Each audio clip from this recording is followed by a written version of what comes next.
اعوذ باللہ من الشیطان الرجیم بسم اللہ الرحمن الرحیم السلام علیکم ورحمۃ اللہ وبرکاتہ۔ معزز ناظرین و سامعین، آپ دیکھ رہے ہیں علم on line health care YouTube channel اور میں ہوں آپ کا ہوسٹ۔ آج کی ہماری اس ویڈیو میں دعا کی قبولیت کے لیے بہترین وظیفہ بتانے جا رہا ہوں۔ یہ وظیفہ کوئی اتنا لمبا نہیں ہے کہ جس کو کرنے میں آپ کو سوچنا پڑے۔ یہ وظیفہ صرف 5 منٹ کی محنت ہوگی آپ کی۔ دعا جس کی ہمیں ضرورت رہتی ہے، ہم مرد ہوں یا عورت، تمام زندگی کے میدانوں میں، چاہے وہ کاروبار ہو، شادی ہو یا کوئی بھی گھریلو مسئلہ ہو، دعا جو ہے اس کے بغیر انسان کی زندگی ناممکن ہے۔ اور دعا جو ہے وہ اللہ اور انسان کے درمیان ایک رشتہ ہے۔ تو آپ نے یہ وظیفہ کرنا ہے۔ اس وظیفے کے لیے آپ نے مجھ سے یا کسی اور سے اجازت بالکل بھی نہیں لینی۔ آپ نے بس ویڈیو دیکھنے کے بعد وظیفہ شروع کر دینا ہے۔ اگر آپ 5 وقتہ نمازی ہیں تو یہ وظیفہ ابھی سے شروع کر دیجئے، اور اگر آپ کی نمازوں میں کوتاہی ہے تو آپ پہلے 3 دن 5 وقتہ نماز باقاعدہ ادا کریں، اس کے بعد چوتھے دن یہ وظیفہ شروع کریں۔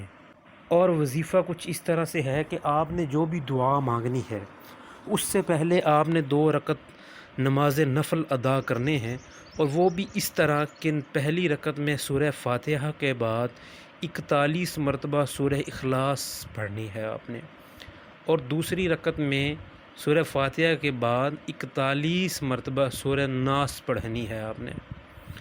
2 رکعتیں جب آپ کی مکمل ہو چکی تو آپ نے باقی نماز عام نمازوں جیسی پڑھنے کے بعد سلام پھیر دینا ہے، اور اس کے بعد آپ نے 41 مرتبہ سورہ مزمل پڑھنی ہے، اور اس سے پہلے بھی 41 مرتبہ درود شریف، اور اس کے بعد بھی۔ سورہ مزمل آپ نے 41 دفعہ نہیں پڑھنی، بلکہ اس کی جو پہلی 3 آیات ہیں وہ آپ نے 41 مرتبہ پڑھنی ہیں۔ پوری سورہ آپ نے 41 مرتبہ نہیں پڑھنی۔ یہ جب بھی آپ کو خاص دعا کریں، خصوصاً جب رات کے وقت جو ہے دعاؤں کا ٹائم ہوتا ہے، یا صبح صادق سے پہلے تہجد کے بعد، آپ تب یہ وظیفہ کریں۔ اس وظیفے سے انشاءاللہ تعالی العزیز آپ کی دعائیں بہت زیادہ قبولیت کا شرف حاصل کریں گی، اور آپ زندگی میں ہر روز ایک دفعہ یہ وظیفے کا معمول بنا لیں۔ تہجد کے وقت یا جب آپ کو آسانی اور ٹائم میسر ہو، آپ اس وظیفہ اور اس عمل کے بعد دعا کریں۔ انشاءاللہ تعالی العزیز آپ کی دعائیں بہت جلد قبول ہوں گی۔ مزید کچھ نہ سمجھ آنے کی صورت میں آپ ہم سے رابطہ قائم کر کے پوچھ سکتے ہیں۔